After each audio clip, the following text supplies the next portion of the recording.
शौनक आदि ब्राह्मणों ने 6 प्रश्न। पहला प्रश्न किया, मानव का परम धर्म क्या है? क्या परिक्रमा लगाना धर्म है? क्या 4 बजे उठ करके स्नान करना धर्म है? करोड़ों की संपत्ति दान करना धर्म है? आखिर धर्म की परिभाषा क्या है? मनुष्य के लिए सबसे बड़ा जो कर्तव्य रूपी धर्म है वो क्या है? हजारों संत बैठे हैं सज्जनों, एक व्यक्ति पूछ रहा है। भगवान अज्ञान नाशक भागवत कथा बताएं। दूसरा प्रश्न किया, जब हम मंदिर में जाते हैं तो बड़ी विचित्र बात लगती है।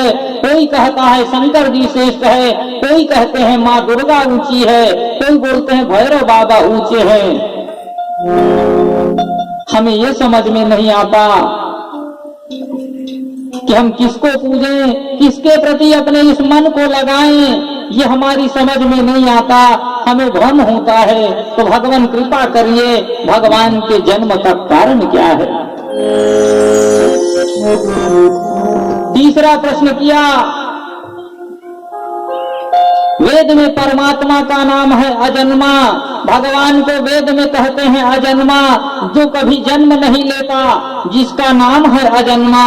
तो भगवान ये तो बताइए, वो दशरथ का बेटा राम बन करके कैसे आया? देवकी वसुदेव के घर में कृष्ण बन करके कैसे? चौथा प्रश्न किया है सज्जनों, भगवान के अवतार कितने हैं? कोई कहते हैं 10 अवतार, कोई कहते हैं 24 अवतार, अरे कोई कहता है हरि अनंत हरि कथा अनंत। इनके अवतार अनंत हैं, इसे कोई जानता नहीं, तो प्रामाणिक रूप से कितने अवतार हैं? पांचवा प्रश्न किया है, वक्ता वो श्रेष्ठ नहीं जो छोटी बात को बड़ी बना करके बोले, वक्ता वो उत्तम है जो बड़ी बात को भी सूक्ष्म रूप से बतावे। जो गागर में सागर भर करके कहे, तो भगवान फिर संसार के लोगों पर इतना समय कहाँ है? इसलिए संक्षिप्त में कहिए, अतः साधोत्रयसारम समुद्धृत्य मनीषया। जो सार है वो सार हमें बताने की कृपा करिए। छठवां प्रश्न किया है, भगवान जब अपनी लीला को संपन्न करने के लिए आए, कृष्ण ने जब अवतार लिया, अवतार लेते समय गोविंद ने कहा कि हम पृथ्वी का भार उतारेंगे। स्वयं भगवान जी गीता में कहते हैं, धर्म संस्थापनार्थाय संभवामि युगे युगे।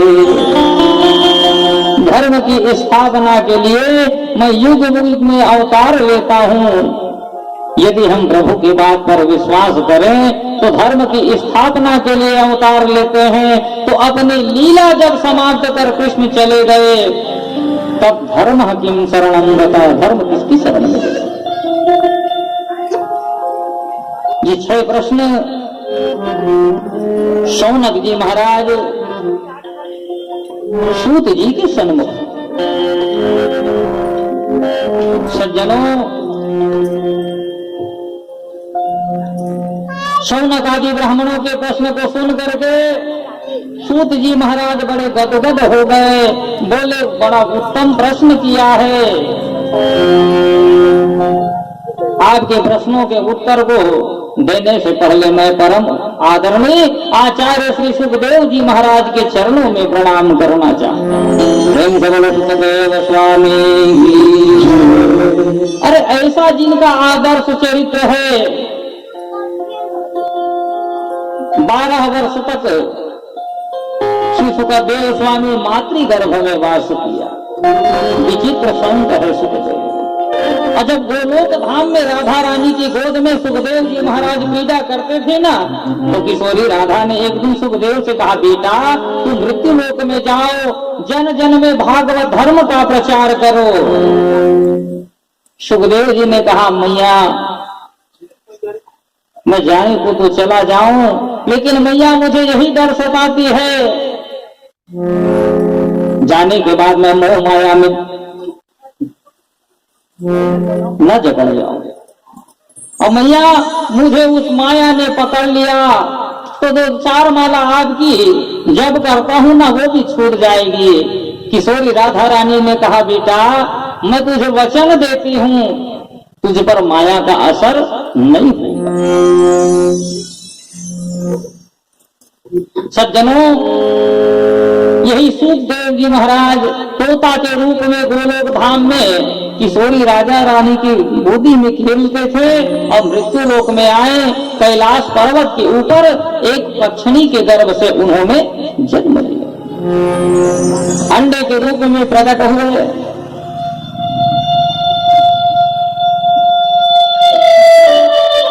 व्यास जी के मन में भी ना एक अभिलाषा थी कि हमारे गृहस्थी में भी क्या हो, सुंदर संतान।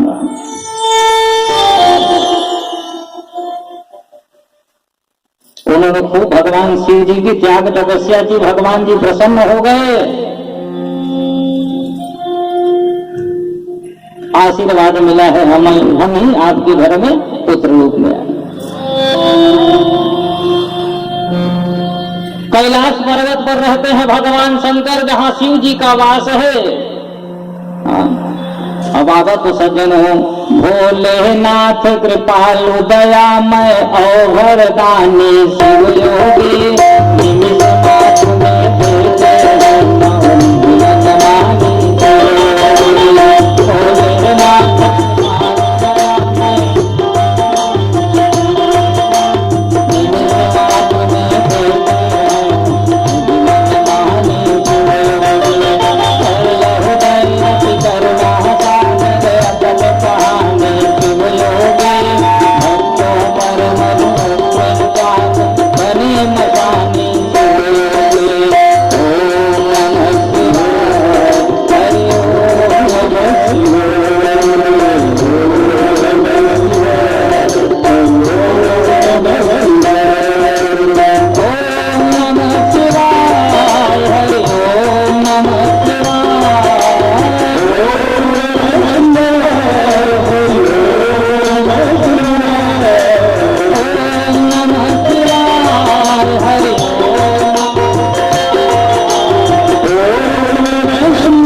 भगवान शिव जी का वास। नारद जी महाराज ने एक बार अपने मन में विचार किया कि अब सुखदेव स्वामी का प्रागट्य होना चाहिए। जब तक सुखदेव स्वामी का प्रागट्य नहीं होगा, भागवत धर्म का प्रचार नहीं होगा। सज्जनों, नारद बड़ा विचित्र संत है। नार संप्रदाय से नारम ज्ञानम ददाति इति नारद है, जो ज्ञान देता है उसे हम नारद कहते हैं। और जिसको नारद जी का दर्शन हो गया, सत्संग मिल गया, तो निश्चित ही उसको भगवान जी की प्राप्ति होना संभव है। लेकिन लोकाचार हम लोग ना गांव की भाषा में कुछ लोग होते हैं जो इधर की बात उधर, जिसे कहे चुगलहा, उसे हम लोग क्या कहते हैं, अरे ये नारद है भाई। लेकिन सज्जनों, जिसको जीवन में नारद जी का सत्संग मिला, नारद जी का दर्शन मिला ना, हाँ, तो ये समझ लीजिए उसको संत का दर्शन हुआ और भगवंत का मिलना जरूरी है। और नारद जी महाराज का ऐसा स्वभाव है, जिस घर में कभी झगड़ा नहीं होता ना, वहां भी नारद जी महाराज का पदार्पण हो जाए तो झगड़े की शुरुआत हो जाए। और गांव में कुछ लोग ऐसे भी होते हैं ना, कोई लड़ाई हो तो हाय हाय तो हिच मन इसने हो, तो इसने एक ढंग से ठोसे था नहीं रहा। दोनों पड़ोसी लड़की से ना तो खूब मजा ले जी। और सब हाय हाय करे, सब बड़ा परेशान। एक दिन नारद जी महाराज के वहां आगमन हो गया, और जैसे नारद जी महाराज के आगमन हुई, माता मन से पूछे लगे, औ दाई हो, सब बढ़िया बढ़िया? का बढ़िया बढ़िया नारद, आए दिन हमन किटिर किटिर लड़ाई झगड़ा होवत रहे। तो भाई बात को समझने का प्रयास करिए, सामंजस्य बिठाइए। काबर पति और पत्नी तन दो लेकिन मन एक। जैसे गाड़ी के दोनों चक्का सही है तब गाड़ी बने चली कि नहीं चली, और एक चक्का कहूं बिगड़ गए गाड़ी चली। इसलिए सामंजस्य बिठाइए। हम लड़थन न महाराज तो ये सठैन देखा था उसने, ये खूब मजा लेते ताली बजाते। तो कैसे एक घर आज लड़ाई करा दो, बड़ा कृपा हो। पहुंच गए नारद जी महाराज। श्रीमन नारायण नारायण नारायण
बजाते पहुंच गए नारद जी महाराज कहाँ?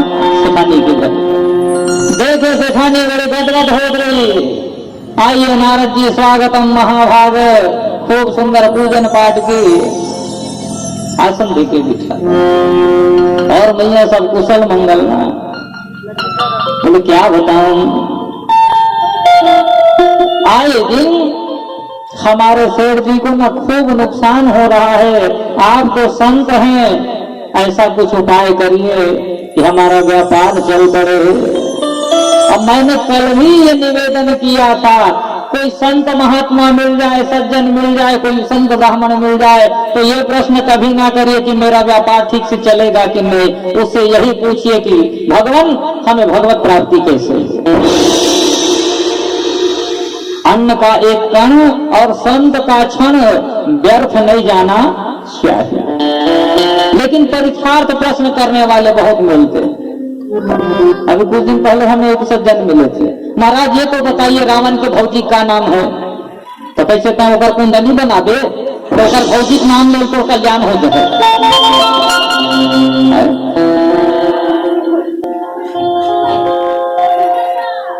भाई विचार करिए, आपकी कितने पीढ़ी का नाम याद है? ज्यादा ज्यादा 3 पीढ़ी 4 पीढ़ी। अगर आगे जानता का अपन दाई तो कल नहीं जाना तो फिर आप दुनिया भर छोड़ना। बोले देवी नुकसान तो हो रहा है, ठीक है, मैं एक उपाय बताऊं वो तो करेगी? बोले हाँ महाराज जरूर करूंगी। तो ऐसा करना, जब तुम्हारे सेठ जी ना आकर के शयन करे तो बस नीचे पलंग में जा करके ना उसको चाट देना।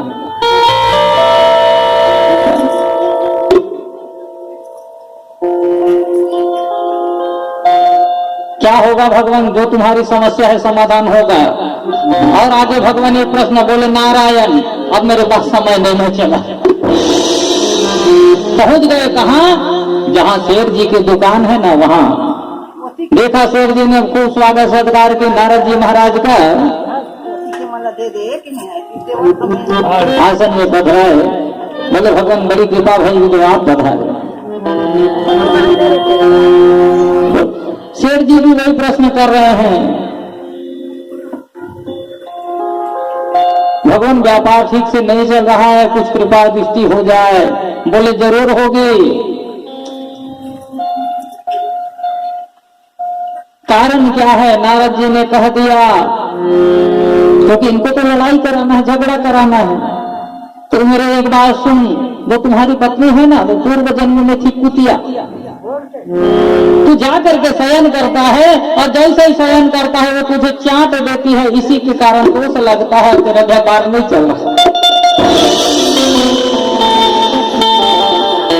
अब सेठ जी का पारा 7वें आसमान पे खूब आग बबूला, मन ही मन सोच रहा है मैं कब दुकान बंद करूं और घर जाऊं। रहा नहीं गया सेठ जी पर, बाकी दिवस ना 9 बजे रात्रि को दुकान बंद करे, आज 7 बजे बंद करके पहुंच गया। भोजन कराई माता ने, और भोजन जैसे हुआ माँ देख रही है, नारद जी ने मुझे कहा इसको चाड़ देना तो तुम्हारा व्यापार चलने लग जाएगा। माँ विचार कर रहे कितने जल्दी सेठ जी सो गए। पहले माताओं का स्वभाव होता था, जब पतिदेव भगवान जी ना भोजन करने बैठे तो माताएं ऐसे पंखा लेकर के वहां पंखा, ताकि उनको कोई कष्ट ना हो। आज की माताएं, अब बुरा लगे तो आप जानो, खाए दे दे घर वाला चिल्लावा से, अब साग लाना, वो कहा, वो तो बगल वाला पड़ोसी करके तोर घर का साग है।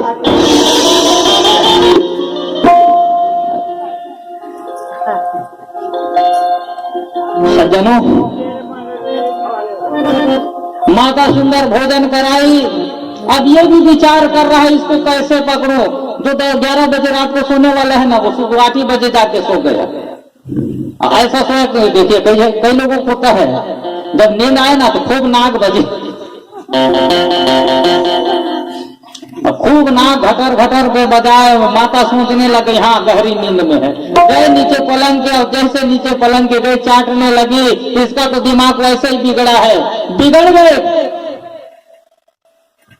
तो पूर्व जन्म की कुतिया रोज मुझे चाट देती है, इसी कारण मेरे व्यापार में घाटा हो रहा है। अब जब ये बिगड़ा, माता की मुंह खुलने लग गए। बोले अरे तू पूर्व जन्म का बंजारा, तू पूर्व जन्म में बंजारा था, इसी कारण तेरे को नुकसान होता है। अब जब दोनों की लड़ाई चली ना, तो क्रोधावेश में व्यक्ति सामने वाला एक बोले तो बगल वाला 4 बोलता है कि नहीं बोलता। दोनों का खूब लड़ाई, क्योंकि अड़ोस पड़ोस के लोग जब लड़े ना तो इन लोग खूब मजा लेते थे, हाय हाय तू हिचमन हो। अब आज जब एकर लड़ाई चली, दोनों सेठ सेठानी के घर, घर ले बाहर गली, पूरा पूर्जन परजन देखे लगे। नारद जी महाराज पहुंच गए, कैसे मैया अब ठीक है ना? हाँ महाराज, ये बहुत समझ ले, उंगली करे रे आज एक दर्शन। प्रेम से बोलो वृंदावन बिहारी लाल की। तो जिस घर में झगड़ा ना हो, वहां भी नारद जी महाराज की कृपा से। सज्जनों, नारद जी महाराज, भागवत में लिखा है कि नारदो देव दर्शन है, जिसको भी नारद जी का दर्शन हो जाए उसको भगवान जरूर मिले। ध्रुव जी महाराज ने नारद जी का दर्शन किया 5 वर्ष के बाल्यकाल में। भगवान मिला कि नहीं मिला? प्रहलाद जी की माता कयाधु ने नारद जी को से सत्संग किया, प्रहलाद को भगवान मिले कि नहीं मिले? तो जिसको भी नारद का सत्संग मिला, निश्चित ही उसका संबंध प्रभु के श्री चरणों में हुआ। अब जब तक हमारे जीवन में भी प्रभु चरणों में हमारी सन्निधि नहीं होगी, तब तक हमें आनंद की प्राप्ति होने वाली नहीं। श्याम प्यारे से जिसका संबंध है, उसे हर घड़ी आनंद ही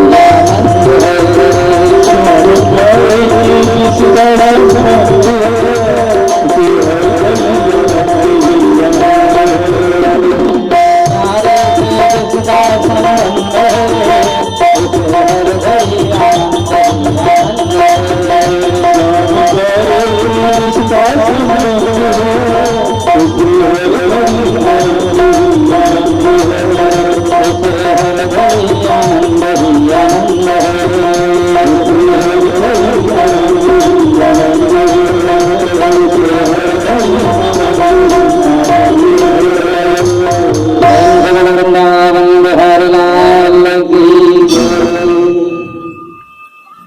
नारद जी महाराज विचार कर रहे हैं। ब्रह्मा जी के यहाँ भी मैं एक बार विवाद करा चुका हूँ, लक्ष्मी नारायण के बीच में भी एक बार विवाद हो चुका है। बचे हैं कौन? हमारी माता पार्वती और बाबा पहुंच गए कैलाश में। और जैसे ही कैलाश में पहुंचे श्रीमन नारायण नारायण नारायण, बाबा तो समाधि में लीन है, माँ भगवती सुंदर पूजन कर रही है। माता पिता के चरणों में प्रणाम किया।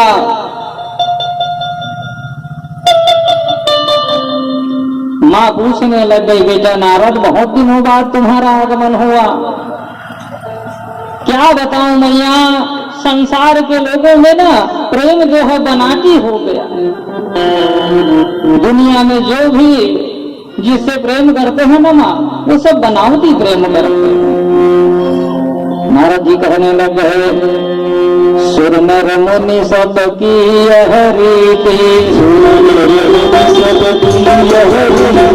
भारत लाग करई सब प्रीति,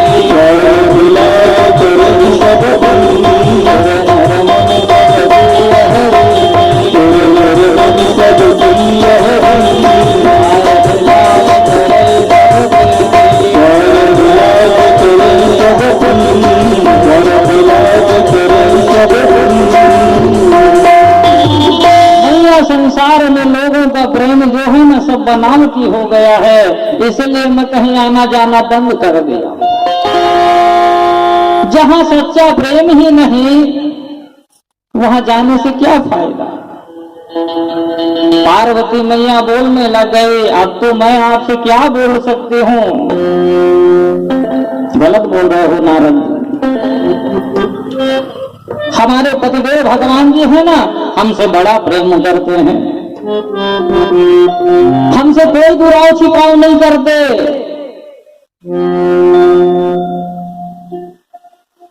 क्या बात कर रही है माँ भगवती पार्वती। सज्जनों, हमारे जीवन में भी यही बात होनी चाहिए। जाने अनजाने आपके घर में कोई नारद आ जाए, आपके पतिदेव भगवान जी के विषय में अनर्गल बातें करने लग जाए ना, तो ये माता पार्वती के चरित्र से शिक्षा लीजिए। क्या बात करते हैं आप हमारे पतिदेव भगवान जी। अच्छा, क्यों? क्योंकि भवानी शंकर वंदे श्रद्धा विश्वास रूपिणो। आप श्रद्धा विश्वास के प्रतीक हो, माताओं में श्रद्धा हो, पतिदेव भगवान जी विश्वास। कुछ लोग होते हैं आ गए, अनर्गल बातें करने लग गए, और उसे बिछा करके आप उनकी अनर्गल बातों पर ध्यान दिया ना, तो आपके घर में भद्रा ही होगा, कल्याण होने वाला नहीं। कुछ लोग तो ऐसे होते हैं, किसी के पद प्रतिष्ठा आदि को भी नहीं देख सकते जी। कुछ लोग कहते हैं क्या बताएं महाराज, वो हमसे जलता है। अरे वो जलता है तो भैया तू क्या है के लिए झूलस रहा है? वो जल रहा है, उसे जलने दो। जो भाई ये देखो, ये लाइट जलेगा, हमें प्रकाश मिलेगा कि नहीं? अंधेरा कोई रास्ता है, वहां हमें प्रकाश मिल रहा है, चलने में सुविधा होगी कि नहीं होगी?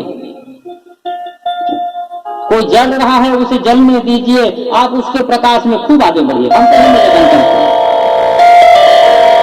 क्योंकि जो जरा सो बरा और जो बरा सो बुताना।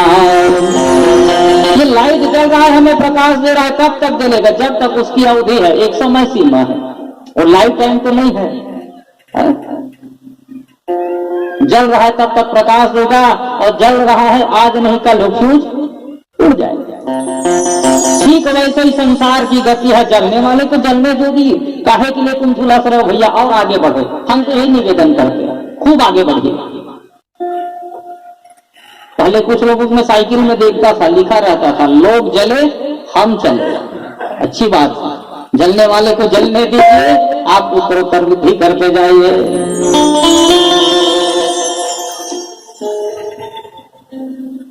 नारद जी महाराज माता से पूछ रहे, मैया तो ये तो बताइए, आप कह रहे हैं हमारे पतिदेव भगवान जी हमसे कुछ नहीं छुपाते, कोई दुराव छिपाव नहीं रखते, तो ये तो बताइए, उनके गले में जो मुंडों की माला है वो किसकी है?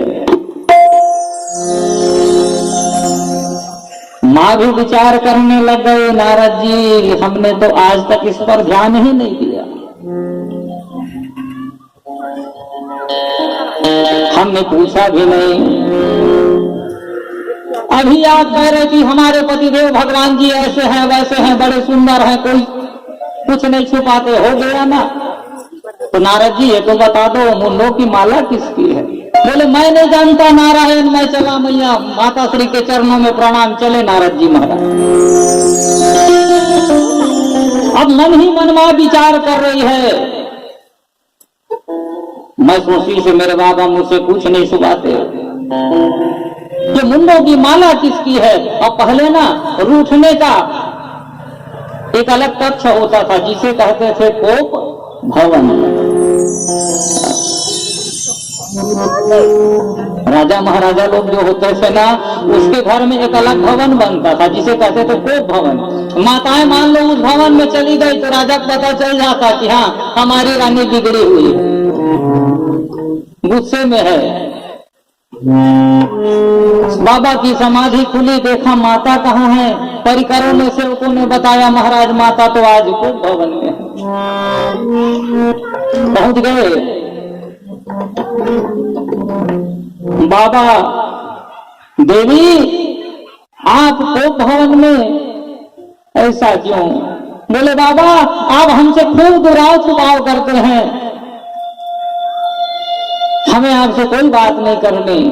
देवी मैं तुमसे कोई दुराव छुपाई नहीं करता, बाहर आओ। जैसे बाबा ने तोड़ लगाई, माँ बाहर आई, दुराव छुपाई नहीं करते तो क्या करते हो? बताओ बाबा, आज तक आपने कभी ये बताया कि आपकी गले में मुंडों की माला किसकी है? देवी ये मुंडों की माला ही मेरे निश्चल प्रेम का परिचायक है।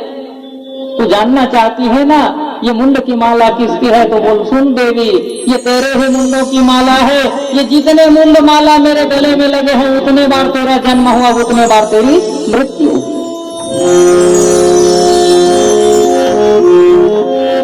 माँ आश्चर्य में पड़ गए, बाबा आप सत्य कह रहे हैं, इतने बार मेरी जन्म हुआ और इतनी बार मेरी मृत्यु हुई?